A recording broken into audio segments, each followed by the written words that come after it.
Hi, all. Happy evening. I welcome you all to the fifth day of UI UX design course, which is organized by Rotary Club of Madras Metro and supported and presented by Tech-iera Innovations Private Limited. So I'm so glad and uh, pleased to see all your performances that you have been showing up continuously and as a result of this entire UI UX course, as I told you in the day one of this, you will be able to create an user interface, okay, according to the psychology of human understanding towards a design and a human brain's perspective towards a design, and what are the things that has to be kept in mind and all that, right? So as we are going to start here, I want you all to enter your name and your register number here in the live chat to register your attendance in the initial phase of the class.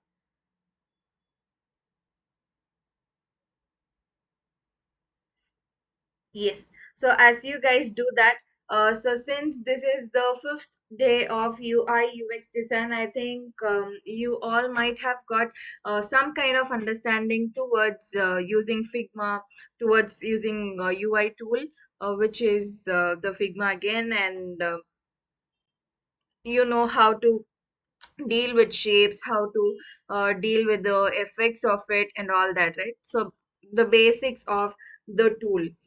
So today, and also yesterday we went further and learned about psychology of colors, psychology of shapes, which is very important for a human brain to relate itself with the design, right? So this becomes very important because as soon as a design is seen by the human eye, so ultimately the brain comprehends it in a way that it has got an understanding. Okay, so to prove this, today we are going to see about two important people's principles now towards UI UX design, and further to it we will also be creating a design in that aspect. Okay, so we will also be seeing some reference with that, and we'll also be recreating the same kind of design as well. So having said this, now I'm going to present the first one to all of you here. Right. So the very first the very first principle that we have to learn is about Gutenberg diagram. All right. So please take a paper and a pen, and then please make a note of whatever we are discussing right here in the class. So just type in DONE done here in the chat for me to know that you guys are ready with paper and pen.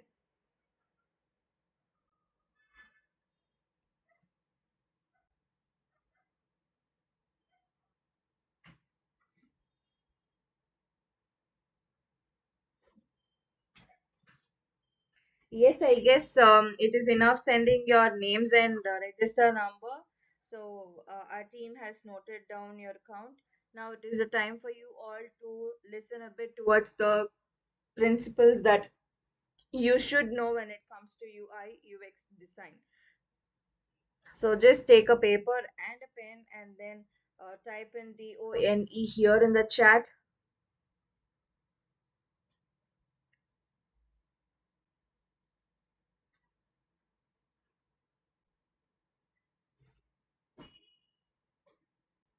Okay, so as you guys are doing that, now we will directly get into the principle that we are going to explore. Okay, so this Gutenberg diagram, yeah, so this is that diagram. Okay, so this diagram strongly tells us um, how a human brain tends to look at any design. Okay, I mean anything that can be a book, that can be a digital media, that can be a printed media, whatever it is. Okay, so any kind of thing that the eyes get to see. So the brain wants the eyes to look at it in this particular representation that you are seeing over here. Okay, so here, as you are able to see, any design is split into four different parts. Okay, according to Gutenberg. So this four different parts is split into primary optical area, strong fallow area, weak fallow area, and terminal area. Okay, please take a paper, pen, and note down all these things. So the first quarter is called as primary optical area. The second quarter is called as strong fallow area, FALLO. Okay. The third quarter is this weak fallow area, and the fourth quarter over here is the terminal area. Okay, so here this pattern, what it suggests is the eyes. Okay, the human eyes will just sweep across anything that it reads in this pattern. Okay, so it just starts from here, and then it just skims and scans throughout it, and then this is the area that the human eyes look up to proceed further to know what is coming up next, or what is the important thing that is being dealt. So this is how the Gutenberg principle denotes us. Okay, so here that is this series of horizontal movement. Okay, so there is a kind of horizontal movement over here, that is when the human eye starts seeing or reading something from this primary optical area. Okay, so because we as humans from our childhood itself, that particularly Indians from our childhood itself, we are used I mean, whoever reads English or Tamil or any other language apart from Arabic and a few other languages. Okay, so apart from all these types of languages, all the other languages start from left and end in the right. Okay, so as you will read, you will start from your left area only. Okay, so that is how your brain is already used to. The same thing is over here as well. Okay, so the human brain will tend to move its eyes in a horizontal movement. Okay, and this movement is called as axis of rotation orientation. Okay, please write it down. So the kind of horizontal movement that the eye is taking up is called as axis of orientation. You can please see that here. Yes. So and this path is towards starting from the primary optical area and ending up here in the terminal area. So this kind of swap that your eyes do is called as reading gravity. Okay, because your eyes will tend to start seeing from here. So automatically, if it does not go for this area. Okay, so immediately it will look for this particular fourth quarter, which is the terminal area. Okay, so this path from where your eyes shift from primary optical area to the terminal area is called as the reading gravity.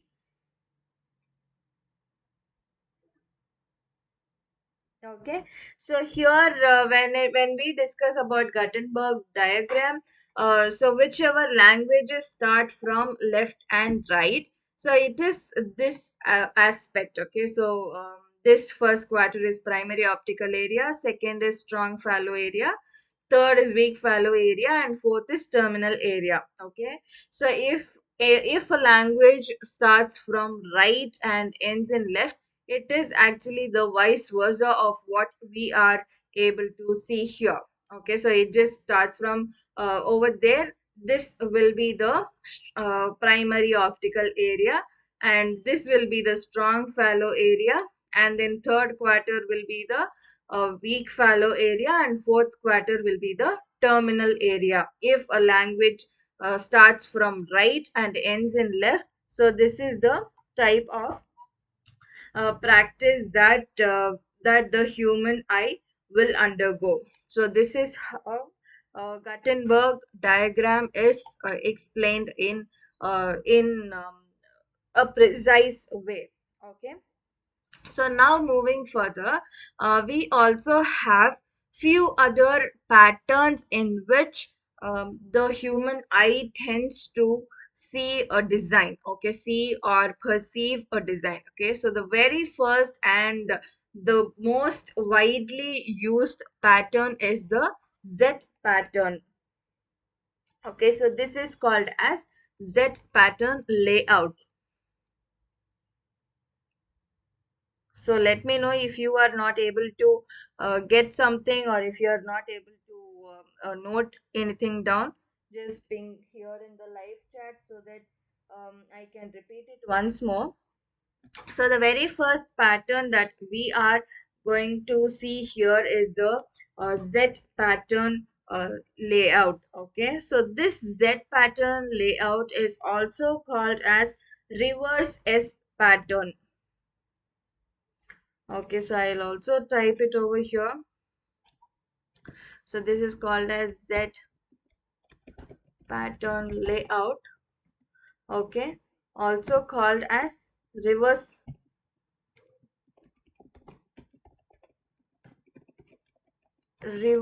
S pattern.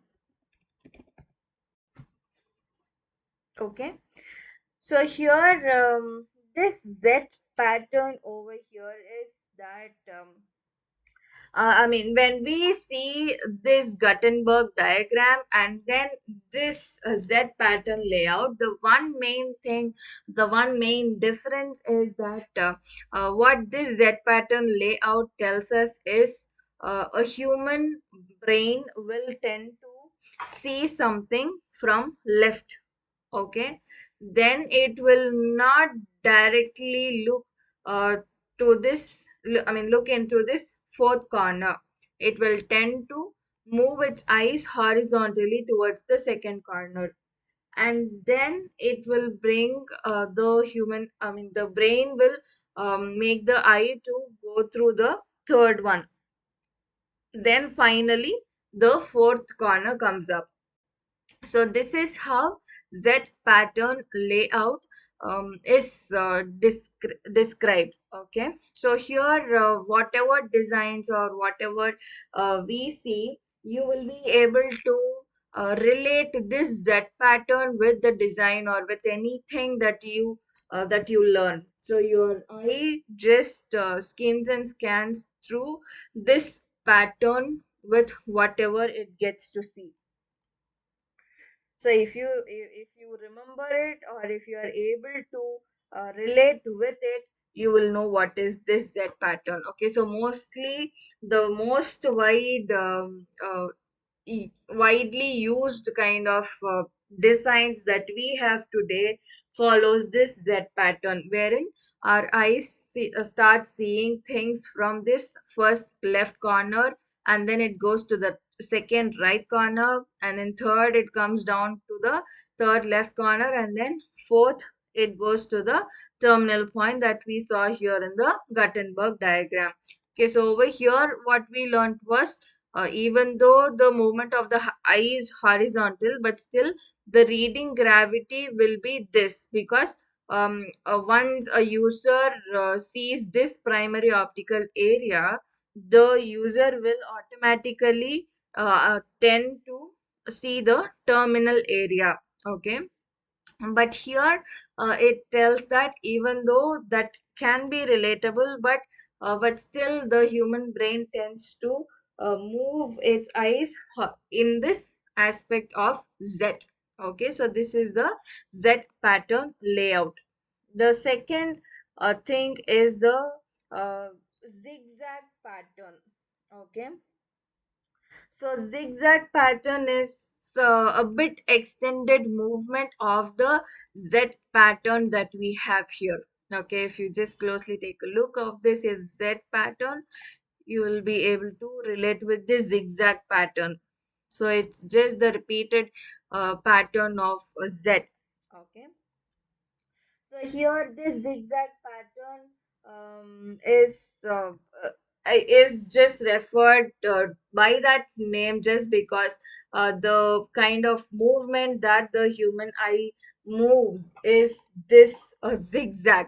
Okay, so first it will start seeing from this, and then the eyes will be moved to the second corner, and then third it comes down. So as we read something line by line, okay, so like that, the zigzag pattern will also work. Okay, so for this, we are now going to see, um,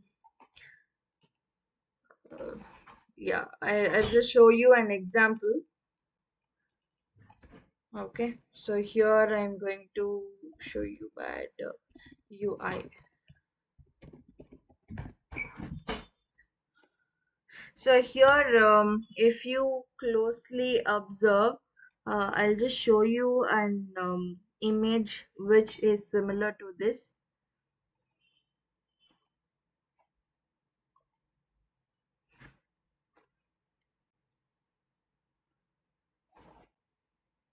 Okay, or else let me just refine the search.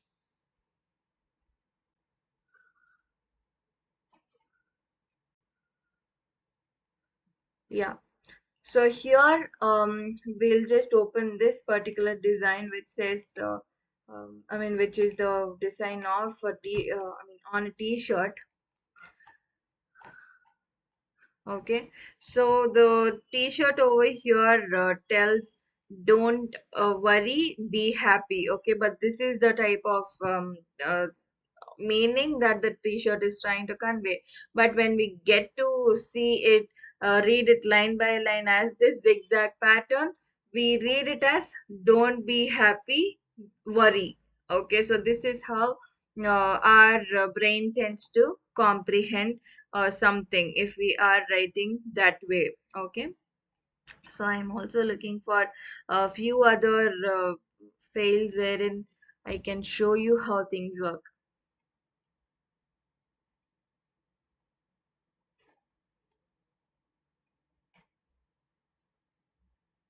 Okay. Um, so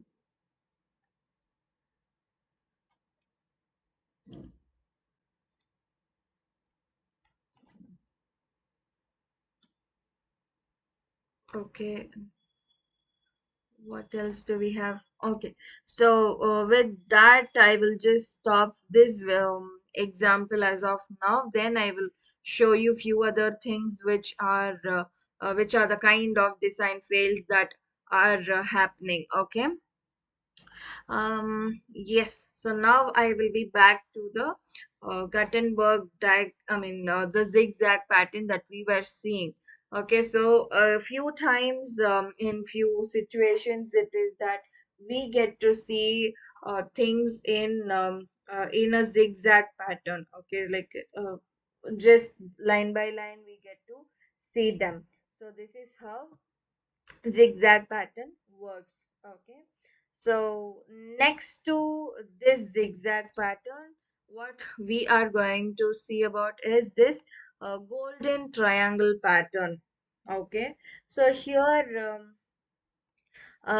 again, when we look into this pattern, okay, so golden triangle is nothing but we don't have, I mean, if you just compare with this Z or zigzag, when and then this golden triangle pattern, you will not be able to see the fourth corner over here. Okay, so this means that if you take the first horizontal and the first diagonal, okay, movement, and then close the shape, you end up with a right triangle. So here what happens is that so if in case you are starting from here, or if you are starting from here, automatically your eyes will move to the horizontal and then the diagonal movement of it.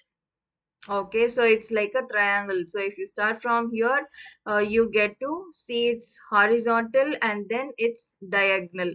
So here, if we start from this left corner, it means that automatically our eyes will move towards the right, which is the horizontal movement. Okay, and the diagonal number for this number 2 is going to be this area, which is this number 3. Again, our eyes will not go to the fourth corner. Our eyes will move to the first corner is the thing that this golden triangle is trying to tell us. Okay, so here, I mean, the entire meaning of this golden triangle is that our eyes gets to see things in this triangular movement. Our eyes are is not going to look into the any other parts of a page or a design. This is what this golden triangle tells us. Okay, so any type of movement that our eyes tends to make, so it will be in form of this golden triangle. So from where our eyes starts reading something, so from there it will go to the horizontal line or the vertical line. Okay, so if it goes to the horizontal line, it will automatically shifts its focus to the diagonal of it. Okay, and again it goes to the vertical line of it. All right, if it our eye starts from this, and if it moves the vision towards the vertical line, again automatically it moves its eyes to the diagonal of it. Okay, so the movement of the eyes will be diagonal is what this golden triangle tells us. So the next pattern that we are going to see here is this F pattern layout. Okay, so here, as the shape tells us, it conveys that any type of reading, okay, or any type of comprehension that the human brain tries to understand will be in the form of this F. Okay, so first it will start from here, then it will move its eyes towards this, and then it'll come to the third line, and then it will read to the uh, fourth corner of the image, and then or I mean it goes two ways. So it goes either the horizontal line or the vertical line. Okay, if it goes to the horizontal line, then it comes to the fifth corner. Okay, if it comes directly to the fifth corner, this fourth will be skipped. So according to the interest that you want to create for a user, you can deal with this layout. Okay, so in case if you are not so particular about informing your user something. Okay, so for example, I'll just show something to you.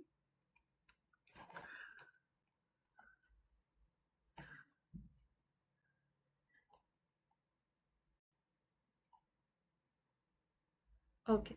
So here, what is the thing that? Okay, I'll just open some poster. Okay.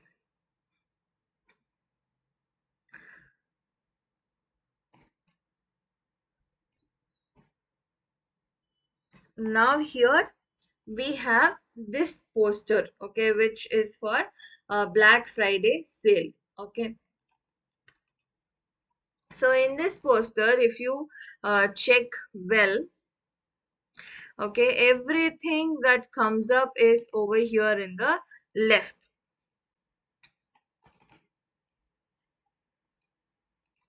Yeah, so everything that comes here is in the left of it, okay, and it's just that there is an image, okay, but when you see an image, when you see a poster like this collectively, when you see something that is cluttered, that looks like cluttered, your eyes will automatically see it, okay.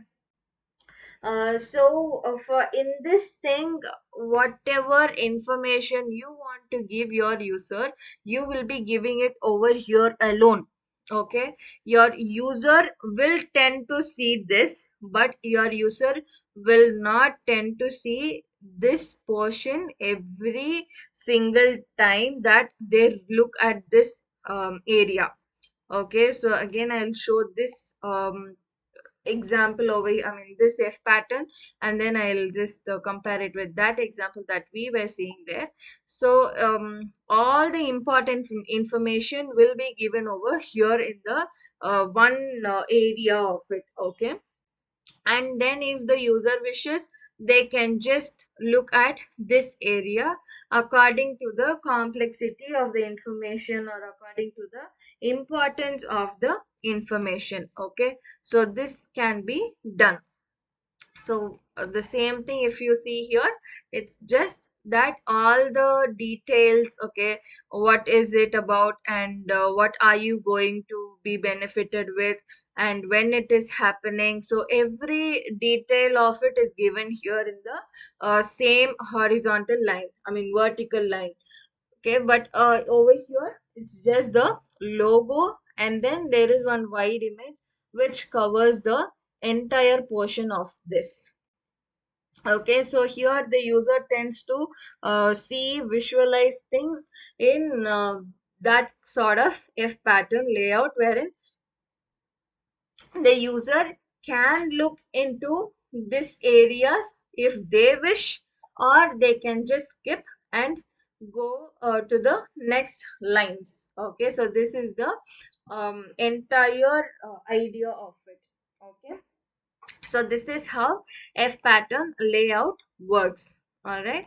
So next to this F pattern layout, okay, these are all different types of patterns. Okay. So from all these types of patterns, there is nothing that this is right and that is wrong. Okay. So depending on your requirement, depending on what you want to show, so depending on that, you can go by whichever pattern you would wish to show your audience. Okay, if you have so many important information to show your audience, you can maybe choose this Z pattern, or if you just want them to skim and scan through something, you can go through zigzag pattern. Or if you are planning to show very minimalistic details, okay, so there you can just go to the F pattern. So depending on whichever thing you are planning to deal with, so accordingly you can choose the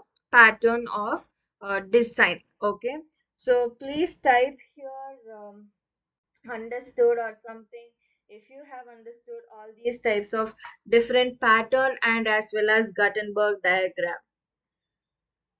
Type here in the chat if you have understood it.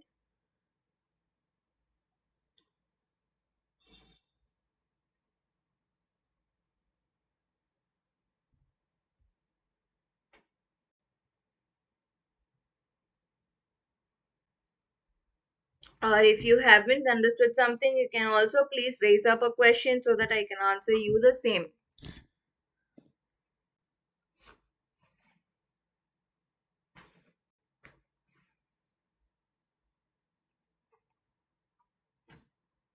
Okay, fine. So as you are doing that, now I will go to okay, done. So yes, now I'll go to the next one thing that is very important again. So when it comes to, I mean, this is something called as a rule of thirds. So any photography student or someone who has passion towards photography will know what a rule of thirds is. So here, when we talk about rule of thirds, okay, it's that there is, as we saw in Gutenberg's diagram and also the few other patterns. Okay, so here this rule of thirds is also something that tells us about the important areas or the areas of focus that our human eyes tends to see. Okay, so the first site. Okay, now I mean, this is not very even now. So whenever you take a diagram or whenever you take a design, okay, so it is split into three different columns and rows. Okay, so together you will have some nine boxes. So from those things, these places where the lines intersect with each other, okay, where you are able to see the green plus marks. Okay, so these green plus marks are the areas of focus that the human eyes shift towards. Okay, so these are the four different areas or which are important or which have focus of humans. Okay, so when we talk about these four intersecting areas, we also have the percent which is showing up here. Okay, so this part, all right, so 41% of interest is created in this part of your design. Okay, and next 20% of interest will be there in the second part of this intersection. Then again, when we come down here, 25% of interaction or interest will be created over here, and only 14% of interest or 14% of tolerance a user will have towards this part. Okay, so here, I mean, why this pattern is given is because whenever you are creating a design, okay, that can be any design. Now, for example, if you take any site like yesterday we were seeing about Amazon and all that, so I'll just go to Amazon itself again. Okay, or even Facebook or anything. Okay, so if you just go to it, you will be able to see that a majority of the thing is given over here in the slider section. Okay, so whichever offer is there, all those things will come up here in the slider section. Okay, and then towards the right, if you check, we have these types of information which tells us join, prime now, all that. Okay, because prime is something that is given for the premium customers, right? So only when you subscribe some amount for this application, so you will be able to be as a prime member, right? So that kind of important information is given over here, and whichever will create interest among the users will be given over here. Okay, so as you slide through, you will be able to see different categories and all that. Okay, and wherever important or wherever necessary, you will be able to see bits and pieces of information that might fascinate you or that may not. Okay, so that is how um, the structure of the application is created. Okay, so here what I mean uh, right.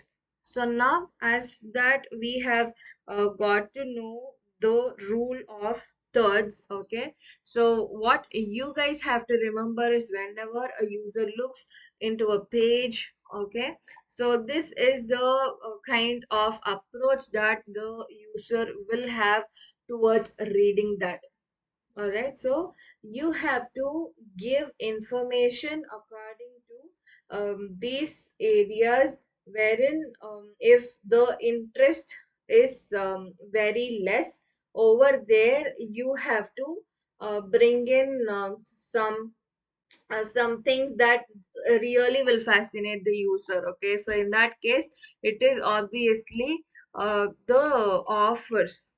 Okay, so here itself, yeah. So now let's see this. So in this itself, if you see, there is this particular area which explains as flat 65% discount. Okay, so do you think that the user will not be fascinated by, to see this flat 65% discount? Obviously not. Every user, that too when we take up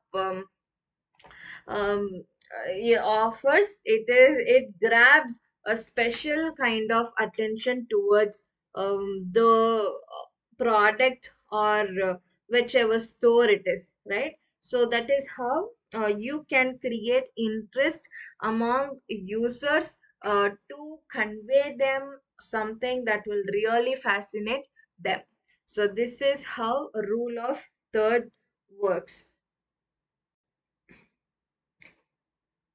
So the next thing that we are going to see is this, yeah,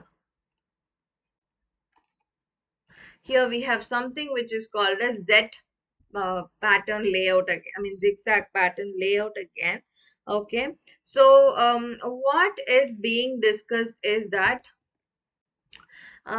once a reader reads a book, okay, now imagine this is the book. Okay, I'll just increase it. Yeah. So now imagine this is a page of a book. Okay. So this is the left side of it and this is the right side of it. So what is being told is whenever you are designing something which is going to be in the print media, okay, particularly in a book or a newspaper or anything, okay, that is going to be in print media, so your user's eye will go in this way. So they'll start from here and then from there they'll just scan through the entire page. They get to land up here in the midst of the page and then again their eyes will go here. Then again they'll come down. Then again they'll see here and then that pages end. Okay, which is going to be the turning side of the page. Okay, so this is how the eye movement will be is what is discussed over here in the zigzag pattern layout or Z pattern layout. Okay, so here I mean this is the most famous pattern of reading a book or uh, reading a newspaper or any other print media which comes in this sort of orientation. So if you just read a book next time or if you just get to see a newspaper, just observe someone who is next to you on how they are reading it or how their eyes move towards I mean throughout the entire page. So then you will be able to understand and realize how these patterns are strongly infused in the human brain. So these are all the different sort of patterns. Okay, so now next to this Gutenberg diagram we have another one, law. Okay, so this law has many other sub topics inside it. Okay, So here the law is going to be fits law. FITTS law. Okay, so fits a law. Here I have just stated the law. Okay, I'll just read it out. You can also note this if you want. Fitts law states that the amount of time required to for a person to move a pointer to a target area is a function of the distance to the target divided by the size of the target. Okay, I swear you might have not understood what it is, so I'll just brief it. Okay, so what does this law states is, if the size of the screen, okay, if the size of the screen for which you are designing is large, okay, then the size of the widgets that you have to um, keep is large. Okay, so this is also told in other way that longer the distance, shorter the element size, that longer it takes to be engaged. Okay, now here itself, when you just look at the interface that I'm having here, okay, now I'll just zoom it, try seeing it from this distance. Okay, so am I able to see whatever is written here in the next few slides? Obviously not, so I'm not able to read it. Okay, so however big the size of the screen is, okay, and also however long the distance between the reader and the screen is, okay, if the elements whichever are entered in that are going to be small, okay, then that longer it takes to be engaged. Okay, that is, that longer it will try, it will take to reach the audience. So now I'll just be back to the Amazon site. Okay, so now here as I scroll down, I am not able to see anything that comes in smaller size. Okay, so everything is in decent size, which my eyes do not feel any difficulty to look into. Okay, so here also I'm having four different images over here. Okay, but when I see them collectively, I am still be able to see the color of it, see what type of dress it is, all that. Okay, so what does fit law states is that if the distance of the, between the screen and the user is long, okay, and if the element's size is small, in that case, that longer it will take for the user to get used to the design. So this is the law. So now here itself, let me just go through the categories. Okay, so now I am just able to see the categories like this. Okay, over here, if I just hover onto this sign in, okay, again I am also able to see the letters, see the buttons similarly. Okay, so the button just reads sign in, and the sign in is the text sign in is very small in the button. Okay, but still I am able to access the entire area of this button, because the buttons, even though if the text is small, okay, even though the text size is small, the button size is big, and that is making an easy access for me to tap on it.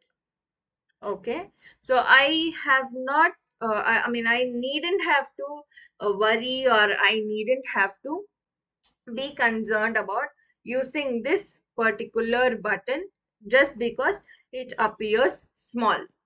Okay, it's not the case. So whenever you are designing something, it means that if you are designing in small elements for a big screen, then that longer it will take for your user to get accommodated to it. So to prove this, what we will do is, now we will go back to the design that we created that day. Okay, so now I'm just going to the this design which we created. So here we have the play button. Okay, so what I will do is I will try to uh, reduce the size of the button, thinking that my user is only seeing this button in a phone. Okay, so then why should I have this button in such a big size? Okay, so over there, what will happen if you keep this button in this size? Will you be able to access the button? Definitely we will not be able to access the button because it appears very small. Okay, the same way, even if you have such a big button and just that you have a big button, you tend to scale it. Yeah, you tend to scale it and then you place it over here. Okay, your user will be now able to uh, deal with this button, because when you compare this size to this size, this pink button is eventually large.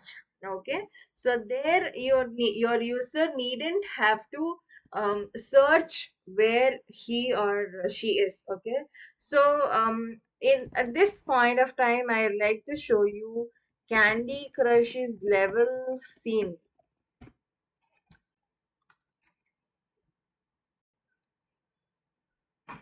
So how many of you have seen this level screen which comes up? Is it?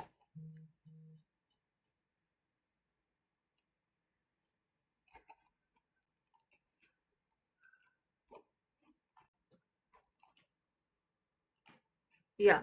So here we are able to see the level screen. Okay. How many of you here have faced difficulty to see in which level you are in, or how many levels you have completed? So all those things, I have faced difficulty in the initial stages of Candy Crush. So when I started playing Candy Crush some 10 years back or something, so I was finding it difficult to locate in which level I am in. Okay, so this is because um, the size of the level is smaller when we consider all the other button size. Okay, so because of that, the engagement of the user with the application becomes lesser. Okay, becomes a bit laggy. So this shouldn't be done. Okay, so wherever you are giving your user this kind of difficulty to use your application, so there you will have a drop in the user count. Okay, so you have to be very cautious when you are dealing with it. So this is what Fitts law states us. So now I will read it, you will be able to understand it. Longer the distance, shorter the element size, that longer it takes to be engaged. Okay, so this is what Fitts law states. So here I would like to tell you about 7 Gestalt principles. Okay, so when we talk about Gestalt principles, the first principle of all, here we are just shifting between different kind of principles and laws. Okay, so these principles and laws are to be used in the UX process or UI design process that you take up. Okay, so here the 7 Gestalt principles is that the first principle that we are now going to see is principle of proximity. Okay, so what does this principle of proximity states is human eye tends to perceive objects that are placed in groups or placed together grabs attention than the elements placed far. Okay, so if you are able to see some some circles, or now let's just imagine a larger crowd. Okay, to make this understand, I'll tell you this example. Okay, so if you are having some 6 or 7 people coming together, okay, and then uh, you have one or the other person coming separately. Okay, so automatically your eyes shift towards the group who are in 6 or 7 numbers, right? So that is how this principle of proximity states.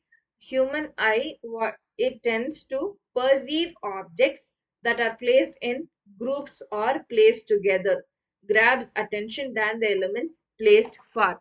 So to check this, we will also go through the yeah, go through this site. Okay, so as I scroll down, okay, now here we don't have the kind of, yeah. So here itself, if you check, okay, there is no individual product. So here you can just see. So it says home storage, okay? And when we see this image, the kind of image that has been given over here is a wardrobe, and that has shoes which is arranged in the entire space of it. Okay, so there our eyes are um, turned tilted towards that particular area where there is a lot of objects which are aligned together. Okay, similarly, if you just look over here in this photo frame, again it is the same thing. So whichever thing is in group or in cluster. Okay, now it's now here, if you see, these are all small objects. Okay, if I keep only one number over here, then they will not be attractive. Same thing for here, over here in the photo frame.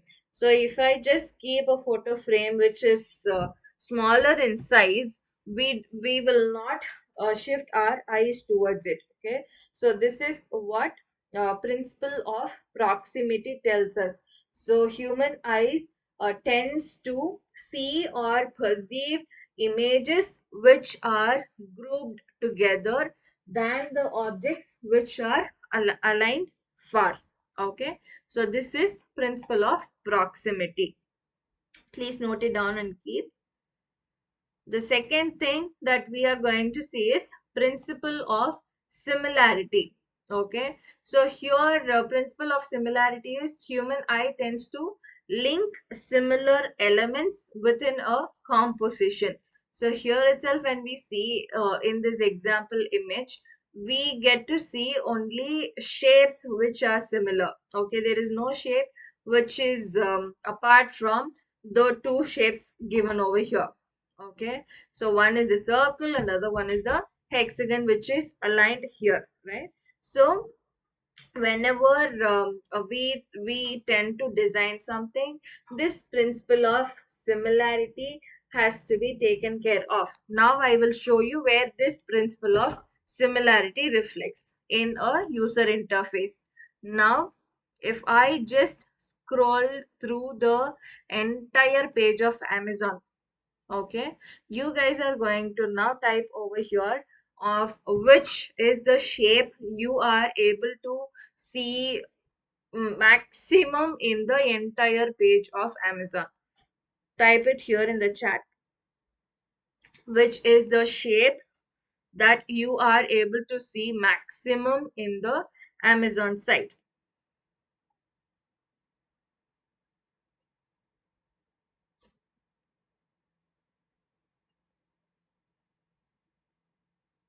Yes, come on, type in. So I'm just scrolling it a bit slow for you guys to see, to recall, or to understand which shape you are able to see maximum.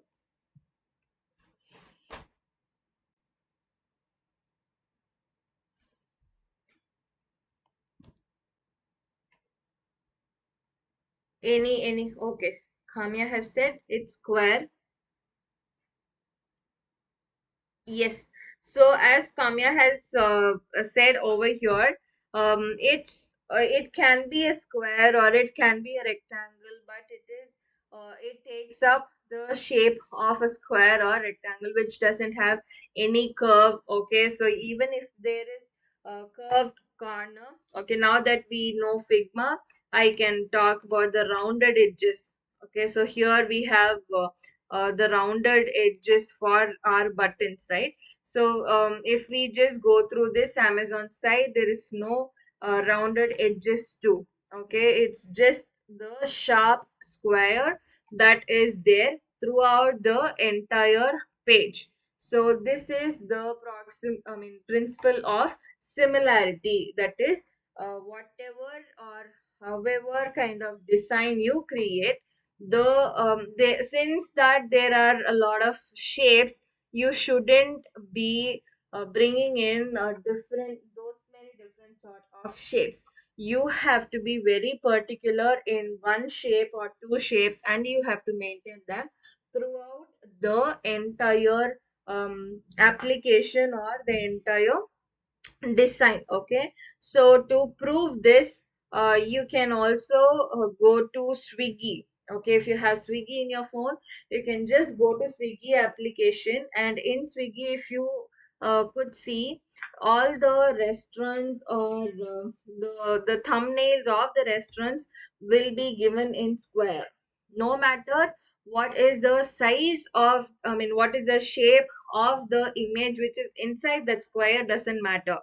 Okay, now also if we take here, yes, so this the shape of this headphone is somewhat in a circle or something like that. Okay, it's a spherical object. So but still the outline of this, the border of this is a square. Okay, so the same thing you will be able to see in Swiggy as well. So whatever shape of the photo is, that doesn't matter, but the outline of the restaurant will be, the restaurant's thumbnail will be in square, and whichever button is there, okay, maybe order now or any button which is available in Swiggy, so those buttons will be in a rounded rectangle. So you can just go through the application. So the buttons will be in rounded rectangles, and then the restaurant's thumbnails will be in squares. Okay. So whichever design you are dealing with, uh, just that there are a lot of shapes here in the software, it doesn't mean that you have to bring in those many shapes in your design. Okay, you have to keep your design minimalistic. Okay, so here itself, if we could see in this reference, okay, so even though there are so many different options, but still only one type of rounded rectangle is given here for the pink buttons, and for the yellow ones it is just the circle. Okay, apart from this we are not able to see any other variations in the shapes of the buttons. Okay, so this is also eventually important when you are working on a user's interface. Okay, so this is the second thing that we are saying, so which is called as principle of similarity. Okay, why we have to follow this is because human eye tends to link similar elements within a composition. So that is why we have to take up this principle of similarity. Okay, so the third law, the third principle is going to be principle of closure. Okay, so here human eye tends to complete the missing part of the design. Okay, now here itself we have a sample diagram that I have drawn here. So when you look into this design, what is the shape you are able to see here? Can you please type it here in the live chat? What shape you are able to see in this uh, in this image which is represented here.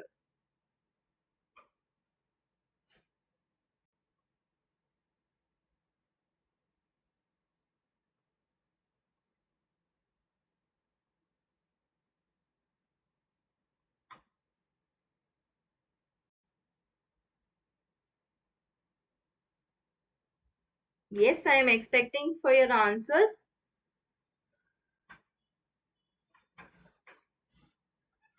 So what shape you are able to see here in this image? Are you able to see any shape or anything here in the image that I have given here? Polygon. Okay, can you please be more specific, Kavipriya? What type of polygon is it? Triangle or square or pentagon, hexagon or octagon, whatever it is? Can you please be a bit more um, precise on the shape?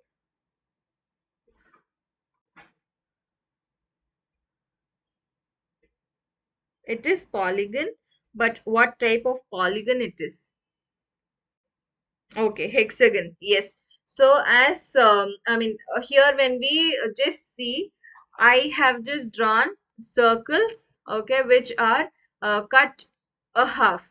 Okay, so six circles are just arranged in a shape. Okay, and automatically your brain tries to link the shape as a hexagon. Okay, so this is the principle of closure, which tells us that if you are bringing in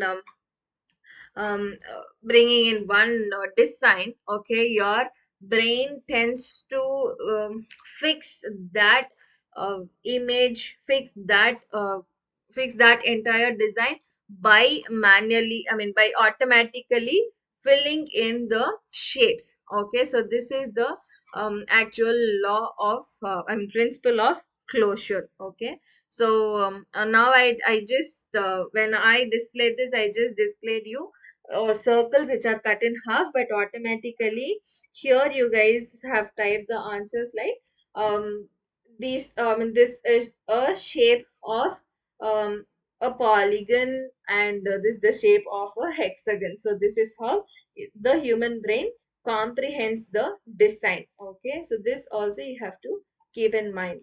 And then next to it we have something called as principle of symmetry. Okay, so here as you are able to see the difference between this image and this image, both the images are hexagon. Okay, both the images are polygon, but what makes us to just look into this image alone is because of the neatly aligned circles. Okay, so even though if this is the shape of a hexagon, the circles are neatly aligned so that our brain just links the shape.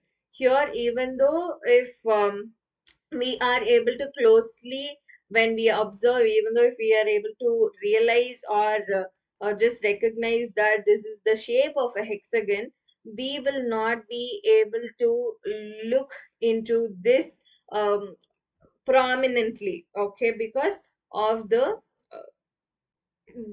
I mean there is no symmetrical balance which is happening here in this image. Okay, so this is the principle of symmetry. So the principle of symmetry states that human brain tends to see elements which are symmetrical, are made of equivalent parts or appearance. Okay, so this is how principle of symmetry works. So this is where I told you again, you can just take the example of Swiggy or Amazon or whatever it is. Okay, so accordingly you will be just able to see similar types of shapes and appearances of whatever is there. So that is the principle of symmetry. The next thing that we are going to see is principle of continuation. Okay, so principle of continuation is that, so when we look into this image which is over here, okay, so which shape or where your concentration is drawn. So can you please type that here in the chat? So which area your concentration is drawn?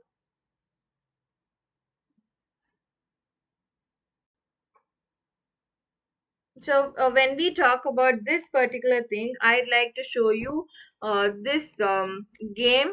Okay, connect the dots, which we as a child have might have played.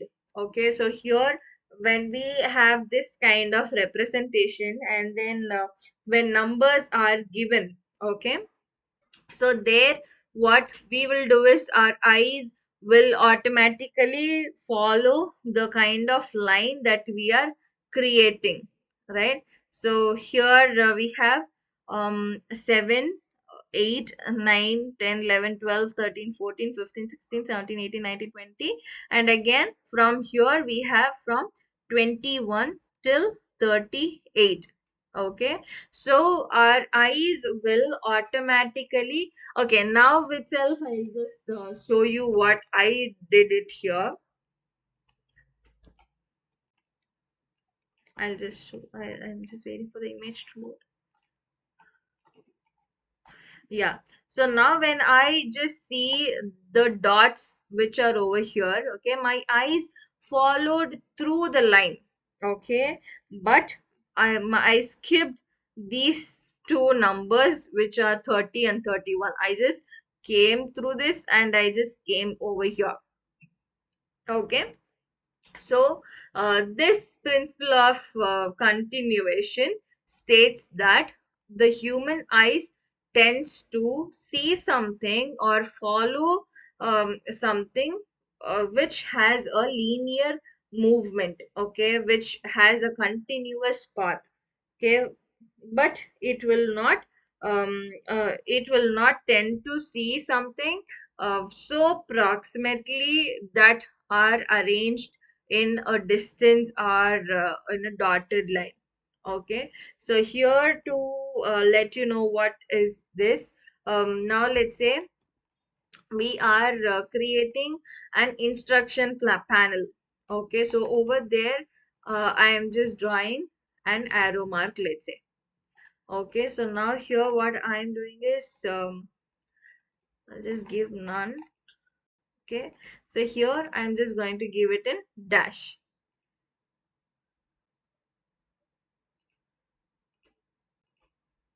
Okay, so even though if I give my arrow mark like this is different from what I can actually create. So here I'll just again bring this. Now this time let me give it as solid.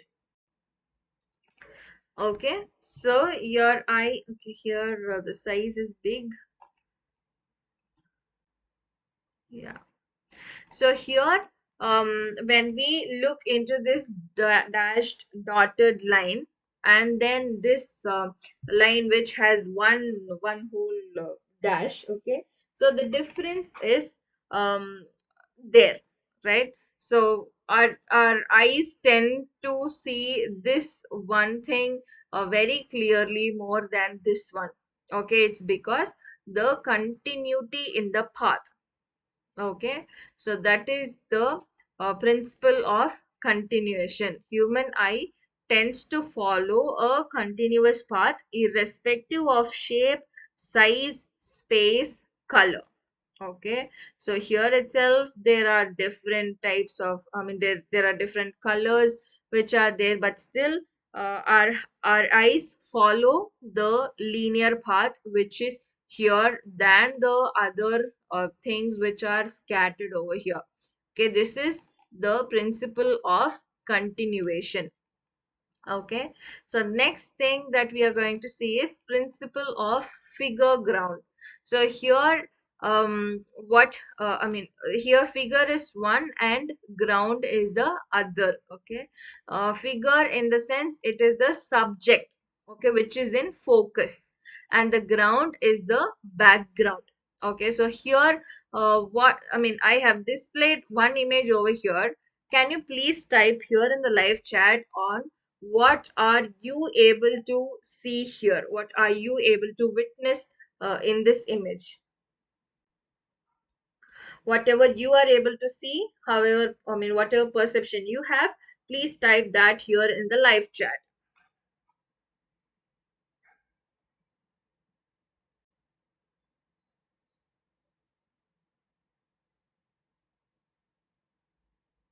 Yes, whatever shape or whatever you are able to see here, just type that in the chat here.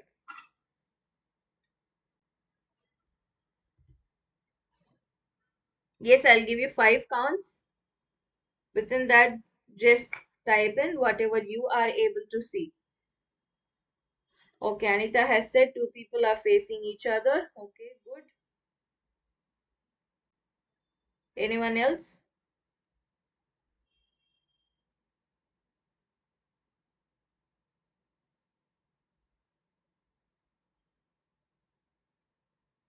Like pillars too. Okay, fine. Any other answer?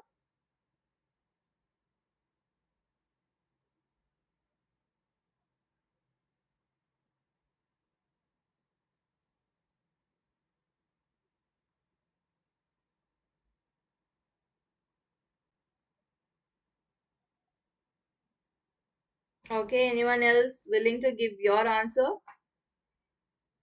Two people standing. Okay.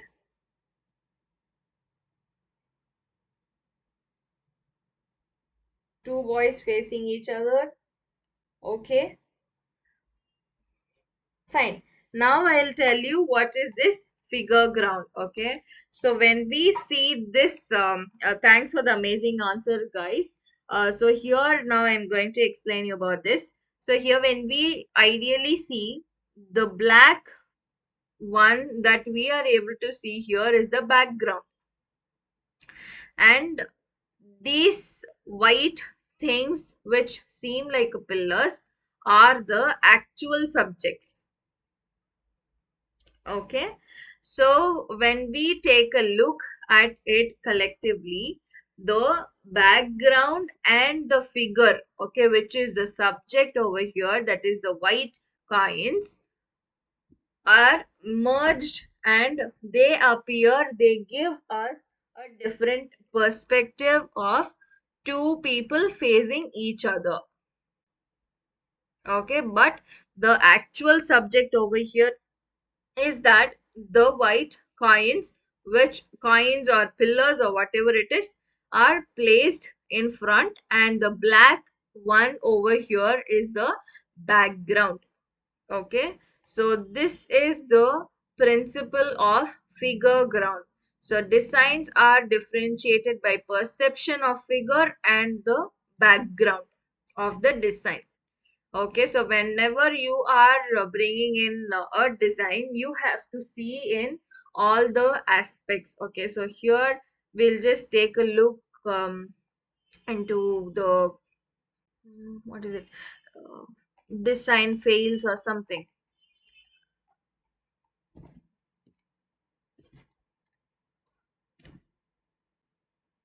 Okay, so here also, um,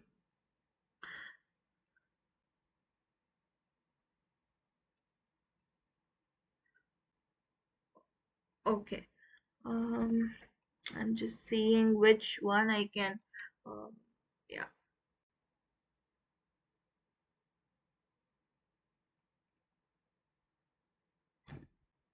Okay, yeah. So now let's take this design. Okay, this actually says home is where the heart is. Okay, but when I read it collectively, is where the O is me or something. Okay, it just reads like this. Okay, so whenever you are designing something, you have to think it from all the perspectives. Okay, how it will be appearing in the background, how it will be appearing in the foreground, so which is the subject that we are going to concentrate here, which is the background that we are going to differentiate here. So all these things also should be taken in count whenever you are designing something. Okay, so this is why you have to also know about the principle of figure ground. Okay, next to this we have the last principle, which is principle of common fate. Okay, so here the principle of common fate states that human eye tends to perceive objects that coordinate movement similarly to be related. Okay, that is whichever movement, okay, that whichever element or whichever object that has a similar movement are the kind of things that has to be related. Now let's say, for example, here I'd like to show you this one example, which is mm, difference in colors. I don't know what could be the exact define search.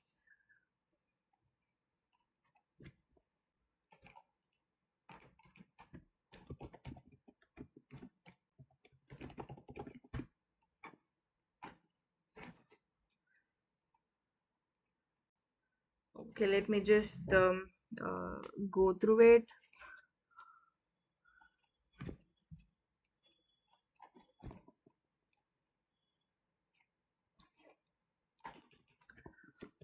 Or I'll just type in similarity in objects.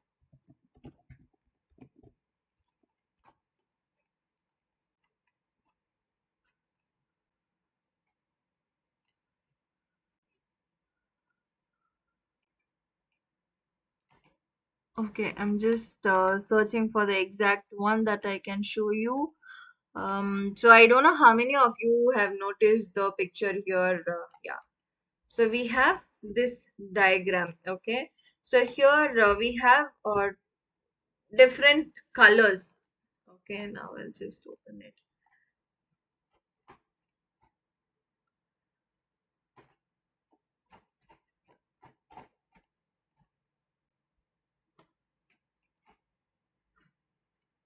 Okay, so this theory or the principle is merely similar to the kind of game that we all might have played, which is identifying the differences. Okay, so when we look into this image, which is over here, okay, so there are so many different objects. Okay, so as soon as we see this image, which are the objects that are popping up into our eyes? So the ones which are in yellow color are there are three different objects which are in different color than to the others which are here in this diagram. Okay, so this is how this is what um, the human brain thinks. Okay, it thinks that whichever have a similar movement or whichever show a similar kind of property,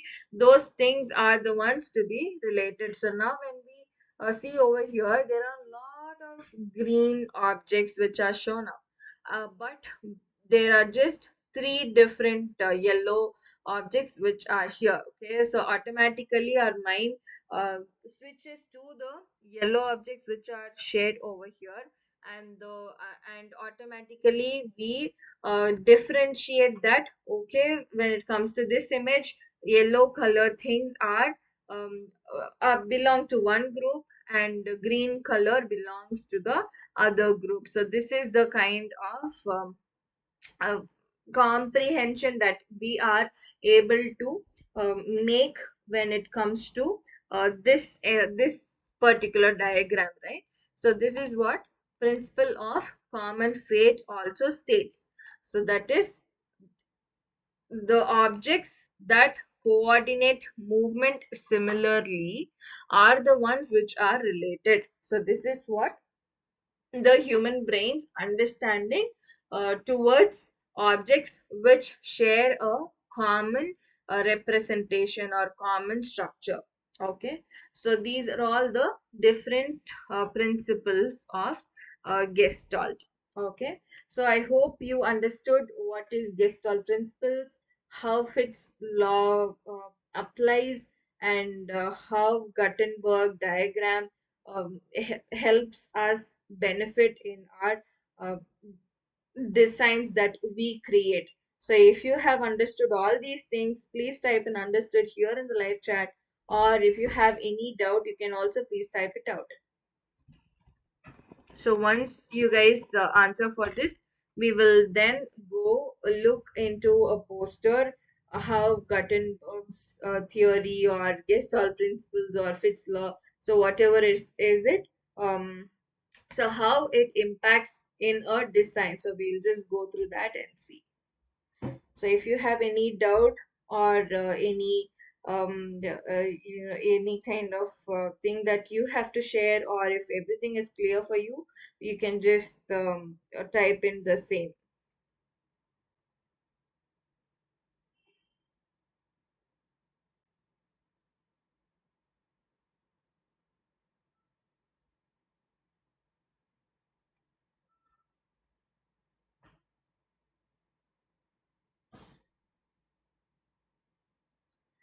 Yes, guys, I'm just waiting for your answers. Once you type in that, we will then go forward and then we will see the real examples on how these things impact or design.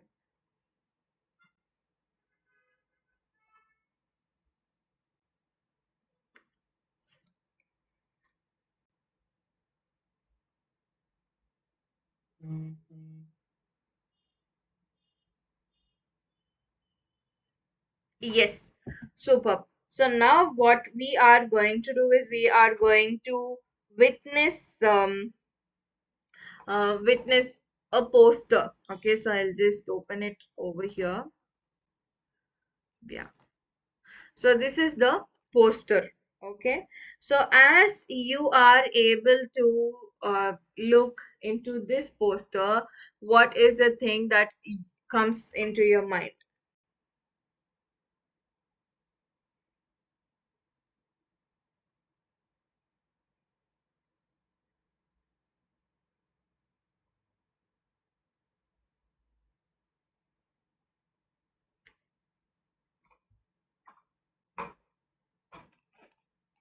So here when we closely look into this poster, we are able to see that Z pattern in the poster.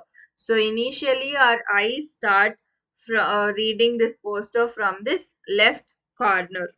Okay, so here in the left corner, probably when you look into different posters from different brands, you will be able to see their logo, which is shown up here or here.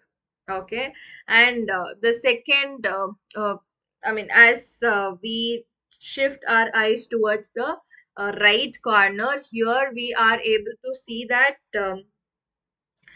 Here we are able to see that there are also social media presence for this particular brand. Okay, and as we come down here to this corner, um, the size or the content that is not there here in the first two corners is seen here in the third corner. So do you remember when we discussed about Gutenberg's principle?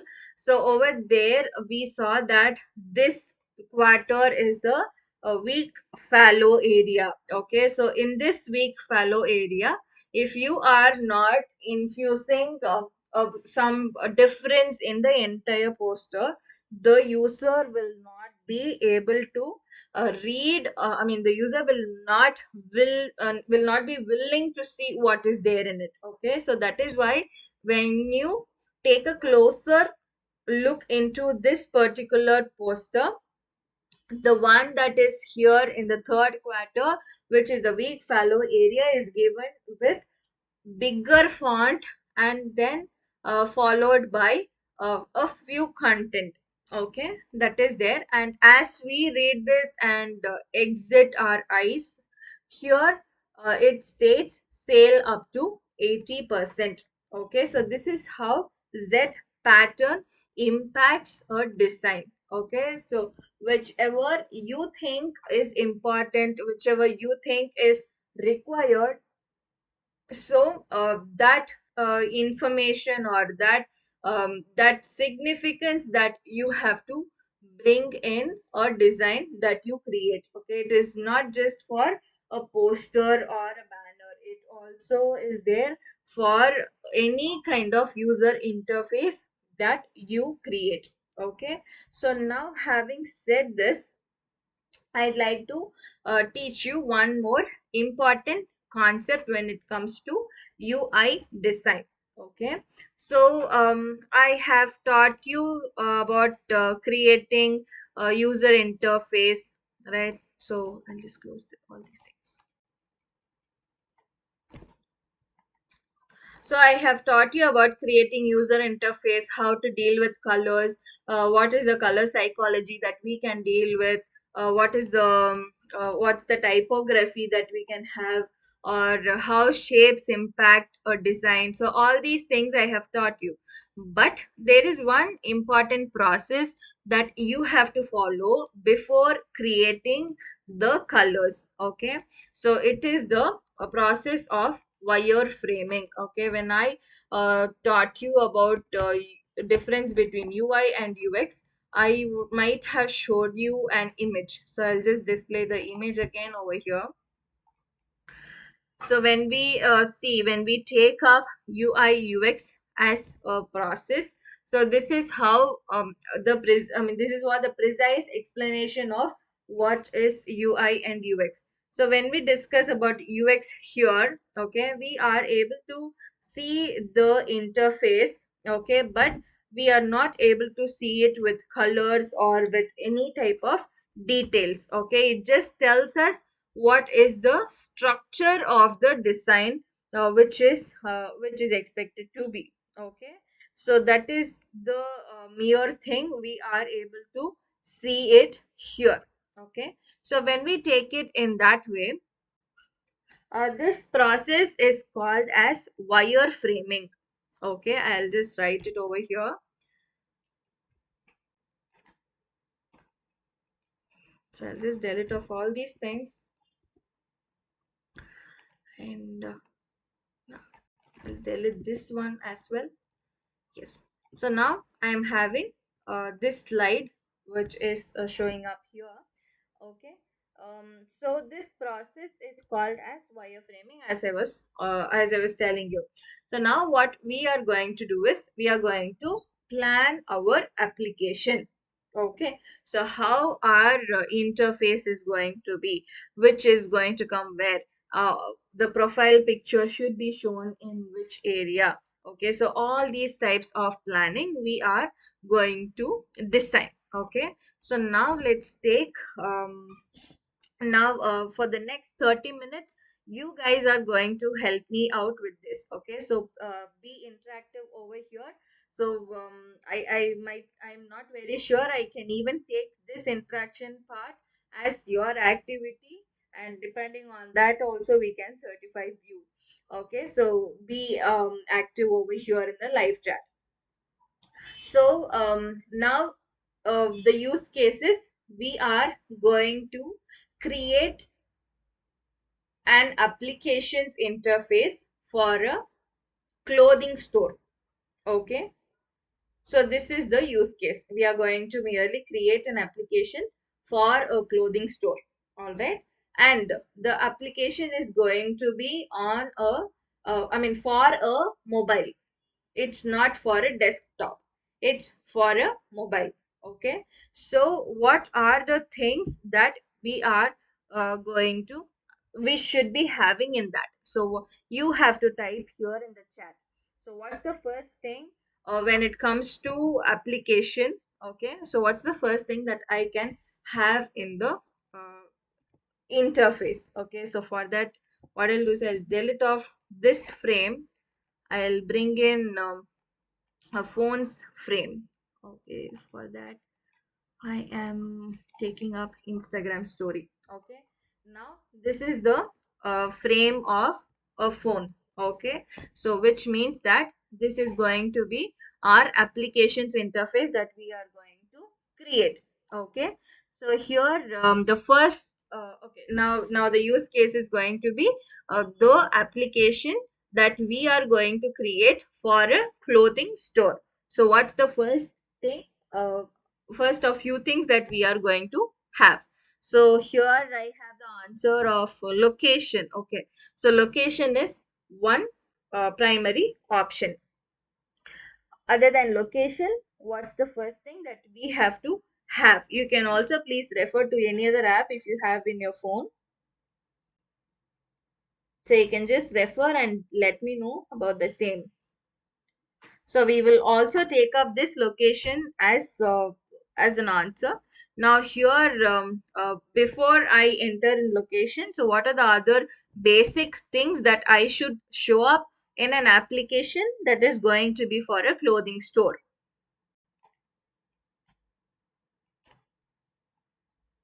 You can see Nika, you can see even Amazon if you want. So any e-commerce site, you can take a reference for the same.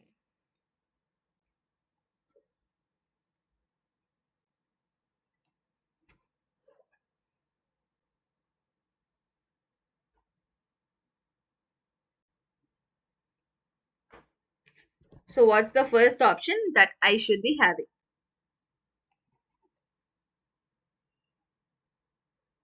Okay, since we are dealing with a clothing store, okay, so each and every person will have their own dashboard, right?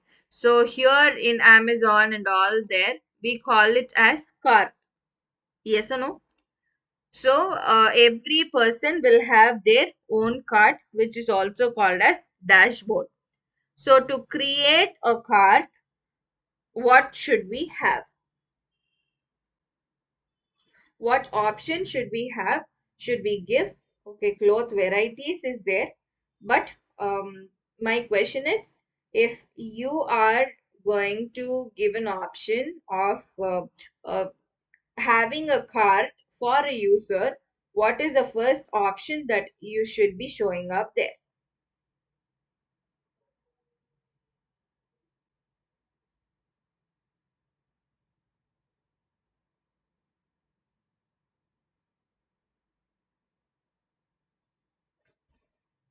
Shouldn't we show the profile?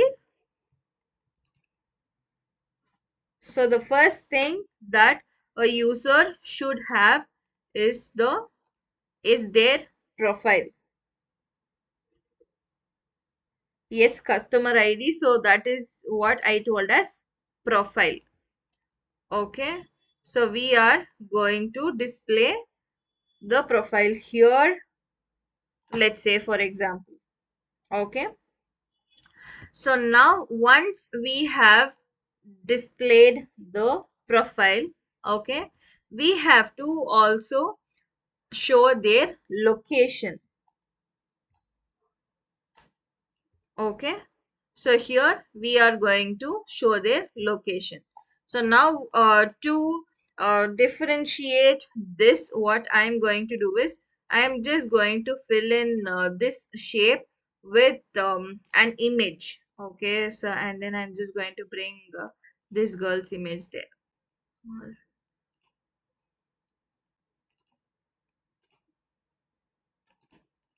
Okay.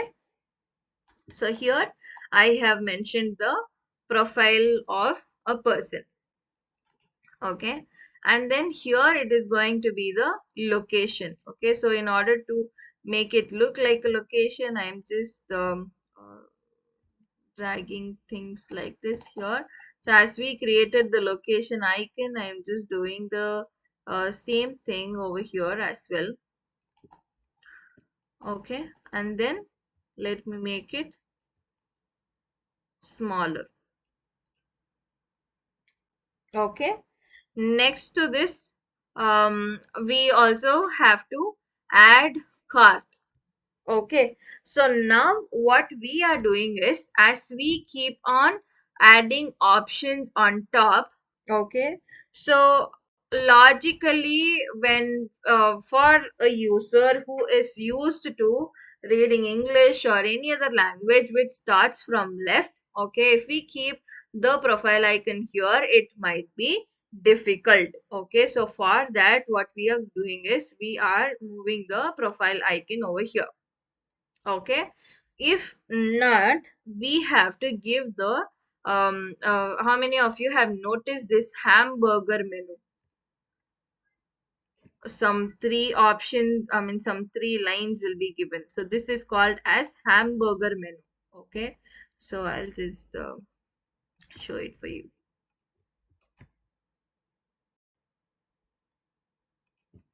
So this sort of menu this sort of option can be given for accessing the profile or the location or anything. Okay, so now I'll just select all of them and group it together. Okay, maybe I can have the hamburger menu here. Okay, once I click this hamburger menu, maybe I can show the profile. Okay, and also along with the profile I can also show different other options here.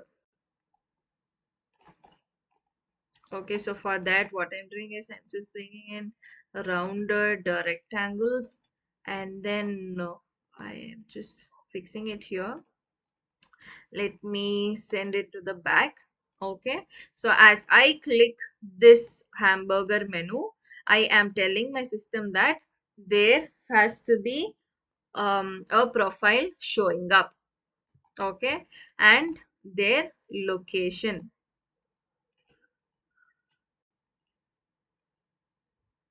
Okay, and what else? Their dashboard. Okay, those things can be put individually. So their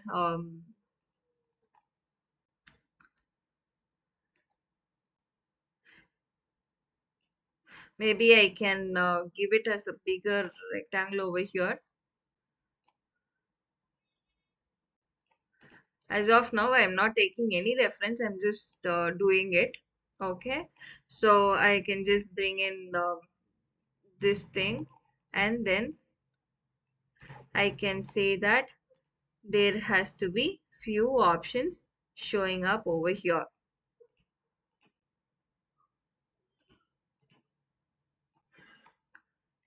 Okay, so like this, I also want other options to show up.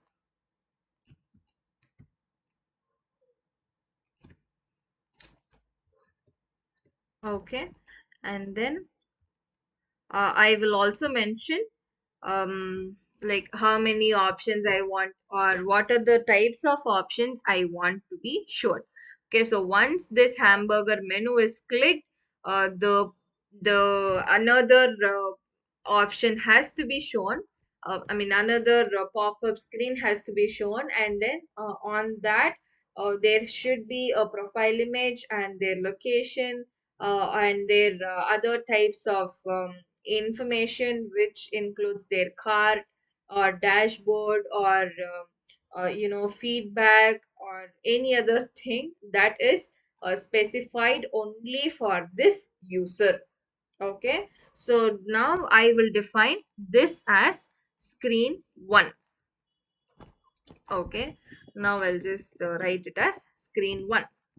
So next to screen 1, what I will be doing is I will just duplicate this scene. Okay, and now instead of all these things, okay, I am just going to show what is going to be in the main page. Okay, so here anyhow the hamburger menu will be there. Okay, and apart from hamburger menu, just for me to know that my profile is accessible, okay, I am having my profile icon here. So once I have my profile icon, okay, next to it I am going to show the variety or category of cloths. Okay, so I am going to display the varieties of cloths like this.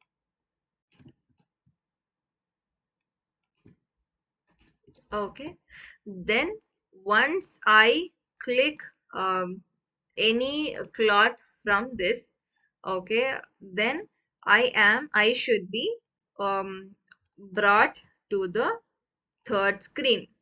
Okay, so in this third screen, how I am expecting things to happen is if I am selecting this particular piece, okay, that is I'll just mark it in green as of now.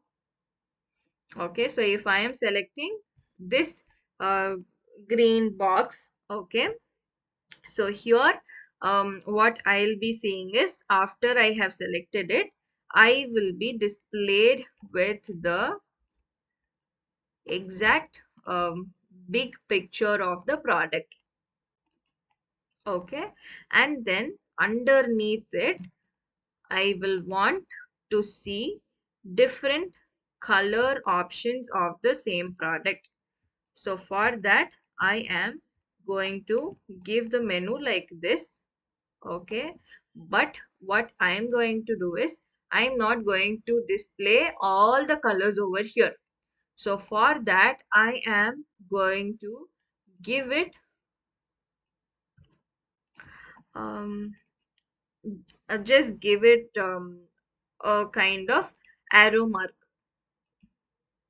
Okay, so for this, what I'm doing is, instead of this, let me draw a triangle.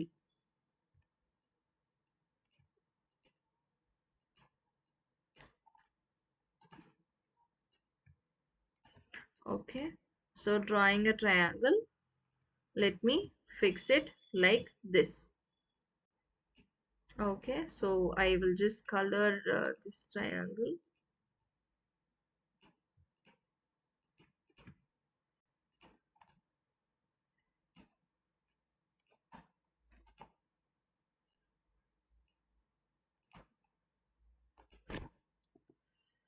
Okay, so which means that I am making it look like a slider, I mean scroller section. Okay, it means that my users can scroll through the menu options. Okay, so here I let me give it as various colors.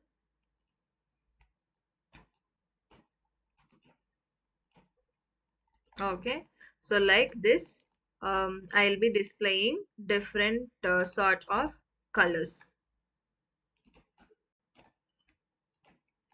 Okay, and then once I mean this scrollers, let me just take it to gray itself. Yeah. So now here, this is the kind of screen that is going to be there once I click on any one category of cloth. Okay, and then further to it, here I am going to display the uh, features of the cloth, or even the rate of the cloth. So for that, just assume I am going to have a section. Okay, and this section will tell that will talk about a feature or rate or anything else that requires. Okay, so now whatever I have created here is called as wireframing. So what I am doing is, with usage of minimalistic colors or with usage of no colors, I am defining that the structure of the application is expected to be in this way. Okay, so first, if I am going to operate the application from my phone, what is the first screen that I should be seeing? What is the second screen that I should go? And if I select any one option from that, where should I land up? And finally, once I have gone there, where should I be going further? Okay, so till here we have not kept any kind of back button. Okay, so for that, what I'm just doing is, let me draw an arrow.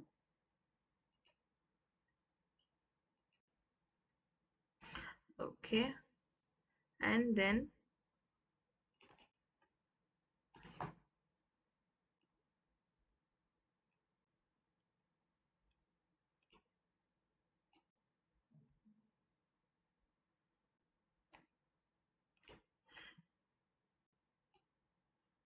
okay, now I will just um tilt it. I mean, it's not very perfect, but just imagine if this is the back button.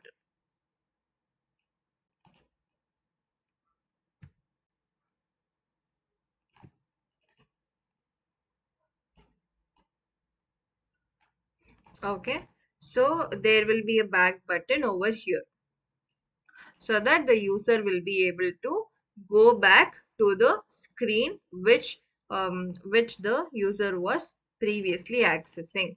Okay, so like this I will frame my application's interface according to the options I want to show here. Okay, if I'm going to create an application which is going to be for a clothing store, or if I'm going to create an application which is going to be to display any kind of architectural works that I have done, or if I'm going to create an interface for a game, okay, or if I'm going to create an interface for an application that looks out for social service. Okay, so for any type of purpose, what is the first screen that I have to show, and what is the second screen that I have to show afterwards, what's the third screen that I have to show next to it. So like that I will bring in the complete user flow of the entire application in wireframe like this. Okay, so once I have created this wireframe, then what I can do is I can then work on what shape I can put here, or what color I can give for this, or what image I can deal with here. So in this page, here I have mentioned six boxes, six dresses, I mean six clothing categories maybe. So, but if I view it in a mobile phone, I cannot access six categories over here. So there I have to create something else. So which means that there should be a scroller section. So now what I will do is I will draw one rectangle like this here. Okay, and then I will curve it, curve it completely. Okay, and then once I have curved, so here I will just create a mere duplicate of the same. Okay, this time let me just reduce its size. Okay, then I will fix it over here, and now I am going to fill it with black color or dark gray color. Okay, so which means that I am indicating a scroller section over here like this, which means that I can scroll through the screen, so that I will be able to see multiple options in the very same page. Okay, so once we have defined all these things, okay, so this is called as wireframing. So wherein you are framing the application's interface, like how it should appear in the phone. Okay, what are all the options that should be there for this particular product. If it is going to be a game, then you have to have an interface which includes all these types of options that I showed you previously. Okay, it should talk about play, pause, it should talk about next button, it should talk about settings, it should talk about music or sound, it should talk about the hamburger menu that you are able to see here.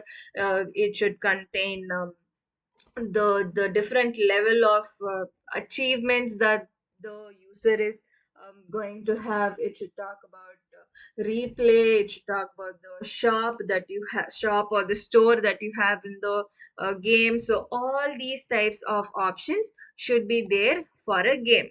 Okay, so similarly, if you are dealing for some other application, what are the different types of options that you can have, or that you can enhance for an application is what to conclude it, to bring it before you create the wireframe, sorry, before you create the actual interface which looks like this. Okay, you will be creating something called as wireframe which looks like this.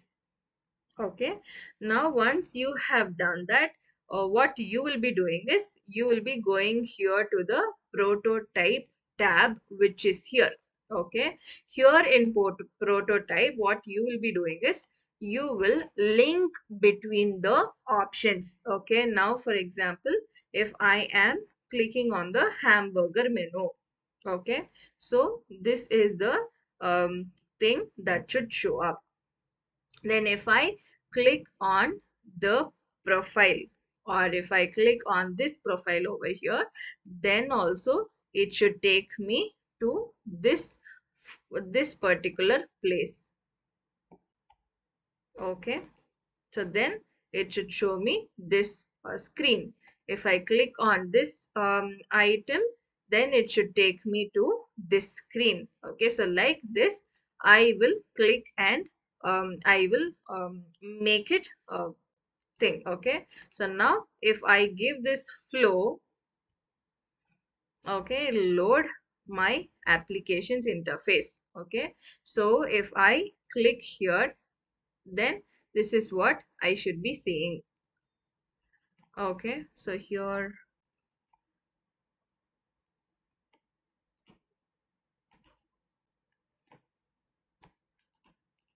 okay, I'll just hit play.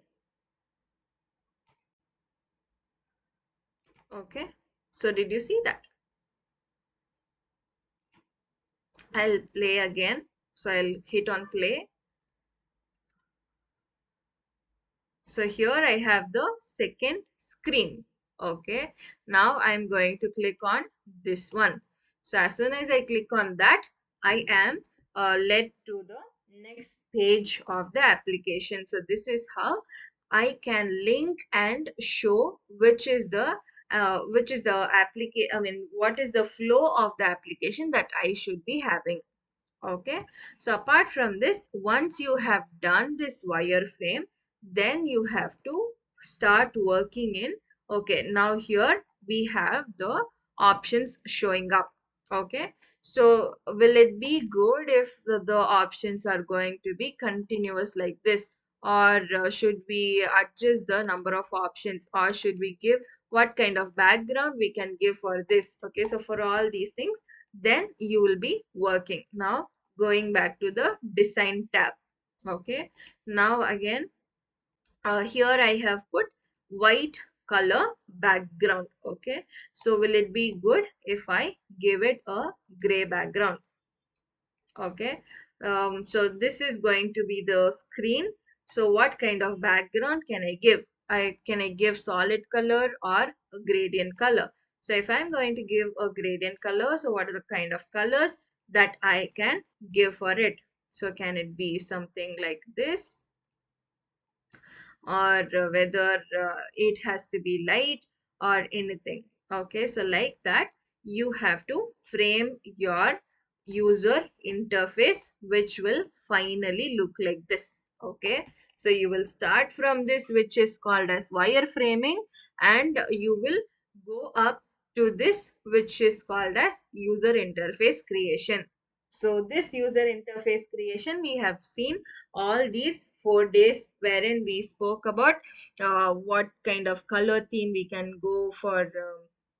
I mean, depending on their psychology, what kind of shapes we can have for the buttons, what kind of approach we can keep towards the interface that we are creating, depending on the type of application that we are handling. Okay, so today we have learned about different principles and also different types of creating this wireframe. So when you are creating that, again, you have to remember that Z pattern layout and all that, right? So your user's eyes will start from this left corner and it will go to the right corner. Then it'll come here. Then it'll end up here. So like that, depending on the type of application that you are dealing with, you have to come up with a new wireframe which looks like this, and then it will be simultaneously applied in the user interface, which will finally look like this. Okay, so here, once you have brought in all the options, okay, so now how you can export these buttons. Okay, now what I will do is I'll just go to this screen. Okay, so I will just select all these and I will make them big. for the actual size of it.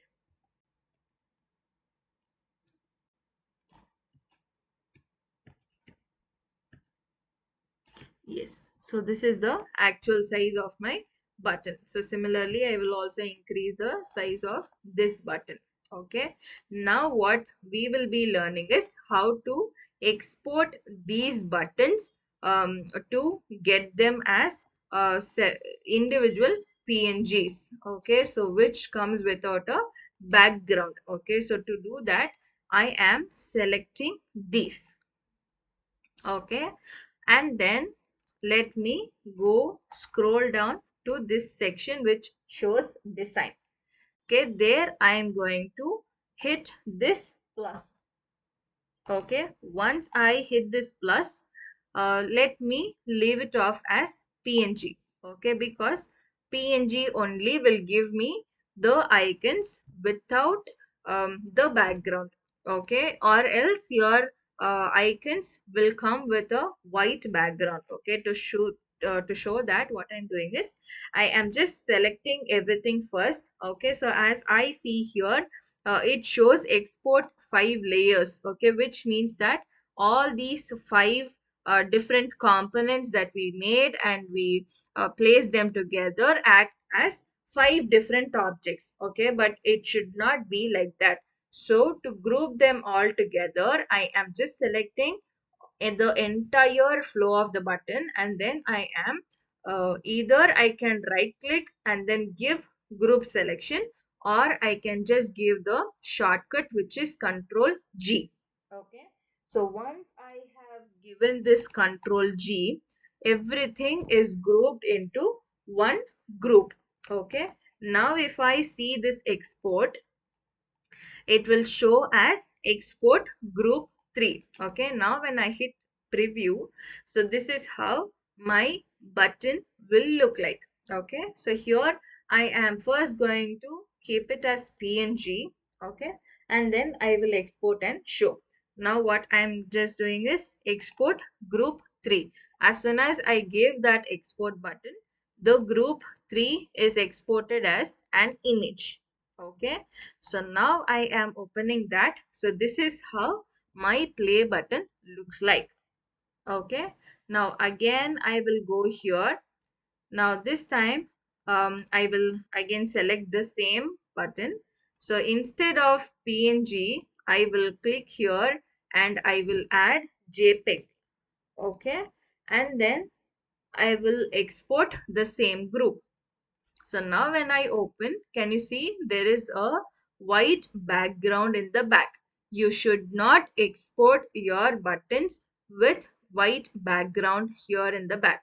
Okay, you should always export your button in PNG format that doesn't have a background. Okay, so this is how you should be exporting your buttons. All right, so once you have exported your buttons like this, okay, so then you will be I mean, in the upcoming game design and development course which is going to happen, in that you will be learning how to make use of these buttons which are coming up. Okay, so how to use these images as buttons in the applications that you will create. Okay, so this is coming up in the game design and development course which is coming up the following week to the next week. So next week you will be introduced to 3D designing. Okay, wherein you will create your own 3D models for a game or architecture or whatever it is. Okay, you will create your own 3D models using a software, and then those things will be utilized in the application that you will be creating in the following week to it, and compiling everything in the end of the fourth week or so, you will be able to export everything as one mobile application which you made it by yourself, all by yourself. The assets, the UI, the buttons, every single piece of it will be your effort alone. So towards that end, you will be getting uh, a complete application. Yes. So having said this, here I am thanking you all and winding off for this weeks of UI UX design course, which is organized by Rotary Club of Madras Metro and supported and presented by Tech-iera Innovations Private Limited. So see you all in the upcoming classes. Your attendance link is up here. So please don't forget to register for upcoming classes wherein you will learn even more amazing kind of skills that you can explore. And yes, thank you so much. Bye. Take care.